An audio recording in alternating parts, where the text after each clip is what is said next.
winter storm warning in effect from 10 p.m. this evening to 9 a.m. Eastern Standard Time Thursday. Oh shit, this is my case. The National Weather Service in Burlington has issued a winter storm warning, which is in effect from 10 p.m. this evening to 9 a.m. Eastern Standard Time Thursday.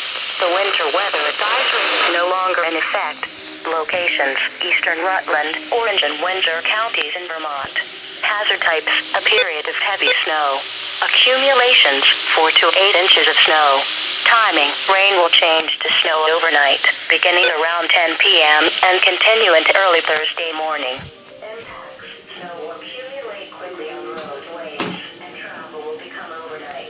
Winds northwest 5 to 10 miles per hour with gusts up to 25 miles per hour. Temperatures in the lower 30s. Visibilities 1 mile or less. Please stay tuned to NOAA Weather Radio, your local media, or go to www.weather.gov/Burlington for further updates on this weather situation.